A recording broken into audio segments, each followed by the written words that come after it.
Hello दोस्तों, मैं हूं अजय सर और आप देख रहे हैं स्मार्ट मैथ्स क्लासेस, जहां मैथ सिर्फ पढ़ाई नहीं जाएगी बल्कि हर कंसेप्ट को जड़ से समझाया जाएगा ताकि हर क्वेश्चन आप खुद से सॉल्व कर सकें। तो आप अगर इस चैनल में नए हैं तो चैनल को सब्सक्राइब कर लीजिए, बेल आइकन को प्रेस कर लीजिए ताकि आने वाले कोई भी वीडियो को आप मिस ना कर सकें। तो आज स्टार्ट करते हैं हम लोग कॉम्प्लेक्स नंबर। तो कॉम्प्लेक्स नंबर पढ़ने से पहले हम लोग रियल नंबर के बारे में जान लेते हैं। रियल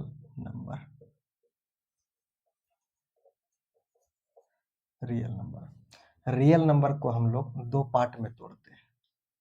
ठीक है, रियल नंबर को हम लोग दो पार्ट में तोड़ते हैं। एक पार्ट का नाम लिख देते हैं पॉइंट वाला नंबर। पॉइंट वाला नंबर और दूसरा भाग को हम लोग बोल देते हैं बिना पॉइंट वाला नंबर। बिना पॉइंट वाला नंबर। अब ये क्या है? ये पॉइंट वाला नंबर और बिना पॉइंट वाला नंबर क्या है? तो पॉइंट वाला नंबर को हम लोग कितने तरीके से लिख सकते हैं? ठीक है, पॉइंट वाला नंबर को हम लोग कितने तरीके से लिख सकते हैं? तो पहला तरीका लिखने का ये हो सकता है कि वो एक जगह कहीं पे जाके और रुक जाए। ठीक है, पॉइंट जो है वो दो संख्या के बाद आगे रुक गया। ठीक है, उसके बाद दूसरा तरीका क्या हो सकता है लिखने का कि वो रुकेगा नहीं लेकिन रिपीट करते हुए अनंत तक जा रहा है। ऐसे करके देखो, पॉइंट के बाद 15 15 15 15 आगे भी 15 आगे भी 15 ऐसे करके अनंत तक जा रहा है लेकिन रिपीट करते हुए जा रहा है। ठीक है, और तीसरा जो है, तीसरा केस है कि ये बिना रिपीट करते हुए अनंत तक जाएगा। वन ऐसे करके अनंत तक, देखो कहीं पे भी रिपीट नहीं हो रहा है और ये अनंत तक जा रहा है। तो ये तीन तरीका लिखने का हो सकता है पॉइंट वाला नंबर को। तो अब देखो कि जो एक जगह रुक जाता है कहीं पे जाके, उस नंबर का नाम है terminating number. Terminating number.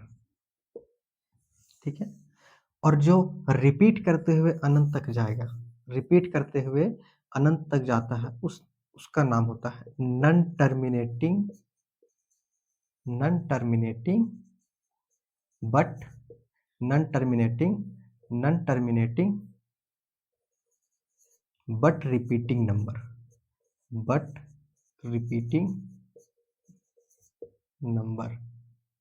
Non terminating but repeating number. और जो बिना रिपीट करते हुए अनंत तक जाता है तो ऐसे नंबर को बोलते हैं non terminating number. Non terminating non terminating non repeating number. Non repeating number. ठीक है, जो एक जगह जाके कहीं पे रुक जाएगा उस नंबर का नाम है टर्मिनेटिंग नंबर, और जो रिपीट करते हुए अनंत तक जाता है उस नंबर का नाम है none terminating but repeating number. और तीसरा वाला जो है कि ये ना ही रिपीट करता है और अनंत तक जाता है, तो बिना रिपीट करते हुए अनंत तक जाने वाला नंबर को बोलते हैं non terminating non repeating number. ठीक है, अब यहाँ पे ध्यान देना है कि जो टर्मिनेटिंग नंबर होता है और none terminating number but repeating number होता है, ये दोनों नंबर को मिला के रेशनल नंबर कहा जाता है। ठीक है, रेशनल नंबर क्या होता है? वो टर्मिनेटिंग नंबर भी होता है। रेशनल नंबर क्या होता है? Non terminating but repeating number भी होता है। ठीक है, अब रेशनल नंबर का क्या कहानी है? तो उसका कहानी होता है कि वो पी बटा क्यू के रूप में लिखा दिखेगा आपको, जहाँ पे डिनोमिनेटर वाला पार्ट जो है कभी भी जीरो नहीं हो सकता है, तो क्यू कभी भी जीरो नहीं होगा।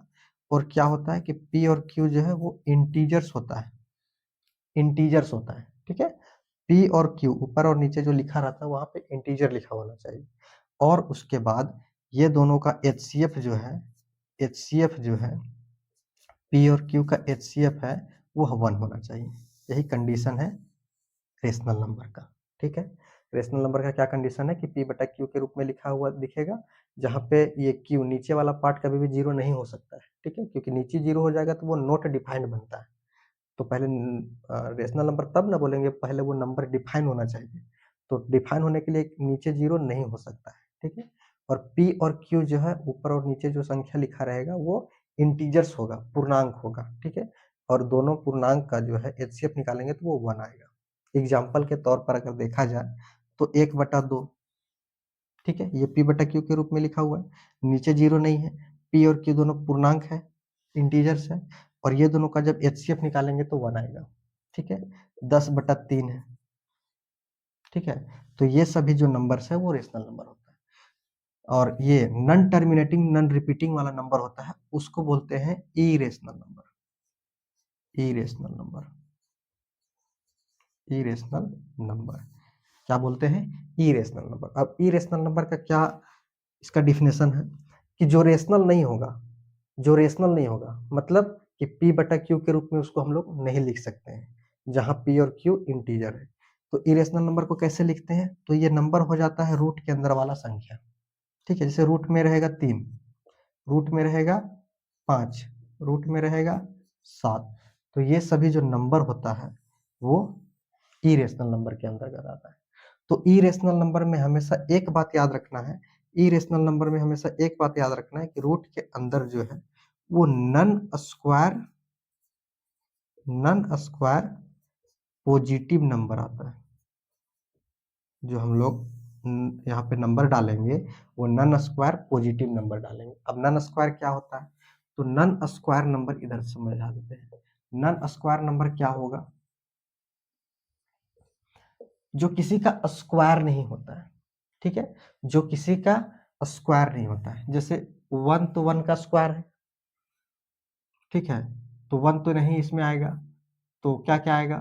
तो 2 आएगा, 3 आएगा, 5 आएगा, 4 नहीं आएगा, क्योंकि 4 किसी का स्क्वायर होता है। किसका स्क्वायर होता है? तो 2 का स्क्वायर होता है, तो 4 नहीं आएगा। 5 आ जाएगा, 6 आ जाएगा, 7 आ जाएगा, 8 आ जाएगा, 9 नहीं आएगा, क्योंकि 9 तो 3 का स्क्वायर होता है।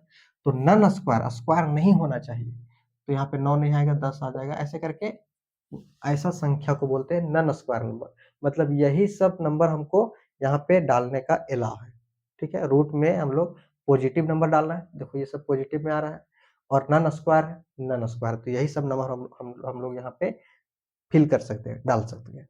तो ये वाला जो आउटपुट देगा, ये वाला जो आउटपुट देगा, उस आउटपुट का नाम है इरेशनल नंबर। समझ में आया? अब दूसरा कहानी होता है बिना पॉइंट वाला नंबर। अब बिना पॉइंट वाला नंबर क्या होता है? तो ये समथिंग 0, 1, 2, 3, 4, 5 ऐसे करके आगे बढ़ते जाएगा, और इधर नेगेटिव वाला भी आ जाएगा, -1, -2, -3, ऐसे करके इधर भी अनंत तक जाएगा। तो ऐसे नंबर को बोलते हैं इंटीजर्स। ये वाला पूरा नंबर क्या कहलाता है? इंटीजर्स।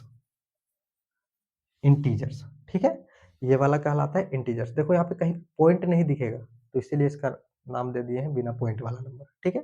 अब देखना है कि इधर पॉजिटिव वाला नंबर को अलग से एक ग्रुप बना दिया जाए, तो उस ग्रुप का नाम होता है पॉजिटिव इंटीजर, ठीक है, पॉजिटिव इंटीजर। पॉजिटिव वाला अलग कर देंगे तो पॉजिटिव इंटीजर। और अभी तो देख रहे हैं कि हम लोग तो जानते हैं कि एक से शुरुआत होने वाला संख्या तो उसको नेचुरल नंबर बोला जाता था। तो अब से ये याद रखना है कि पॉजिटिव इंटीजर ही नेचुरल नंबर होता है, ठीक है, पॉजिटिव इंटीजर ही नेचुरल नंबर होता है। तो ये दोनों सेम हो गया। उसके बाद अगर नेगेटिव नेगेटिव वाला को अलग ग्रुप बना दिया जाए तो नेगेटिव वाला नंबर हो जाता है नेगेटिव इंटीजर, नेगेटिव इंटीजर, ठीक है, नेगेटिव इंटीजर। उसके बाद अगर अगर पॉजिटिव इंटीजर या नेचुरल नंबर में अगर जीरो जीरो को भी शामिल कर लिया जाए, अगर जीरो को भी शामिल कर लिया जाए तो उसका नाम हो जाता है होल नंबर। क्या नाम हो जाता है? Whole number. ये था पूरा रियल नंबर का कहानी। रियल नंबर को हम लोग दो भाग में बांटते हैं। एक भाग को नाम दे देते हैं पॉइंट वाला नंबर, एक भाग को नाम देते हैं बिना पॉइंट वाला नंबर। अब पॉइंट वाला नंबर जो है 3 प्रकार से लिखा जा सकता है। एक पॉइंट में जो एक जगह जाके रुक जाए, एक और दूसरा तरीका होता है कि वो बिना रुके हुए अनंत तक जाएगा, लेकिन रिपीट करते हुए जाएगा, ठीक है? और तीसरा कंडीशन होता है कि वो बिना रिपीट करते हुए अनंत तक जाता है, ठीक है? तो याद रखना है कि जो एक जगह रुक जाएगा और जो रिपीट करते हुए जाएगा अनंत तक, वो दोनों जो नंबर होता है उसको मिला के रेशनल नंबर कहा जाता है, ठीक है?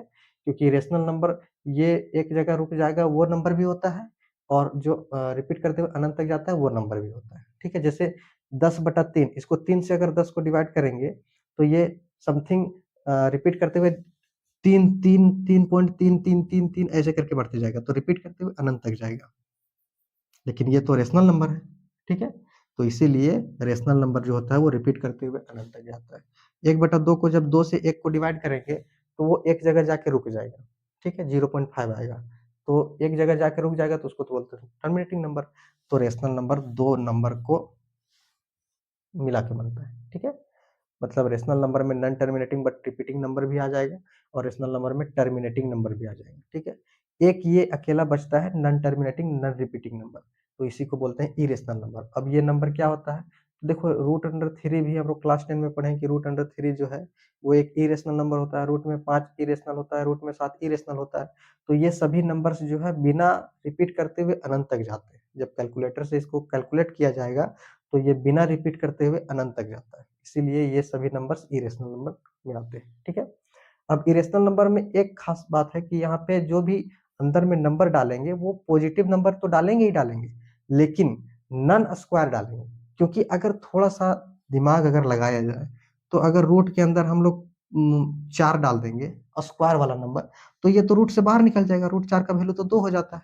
तो ये रूट में रहा ही नहीं तो इरेशनल तो नहीं हो पाएगा। समझ में आ रहा है?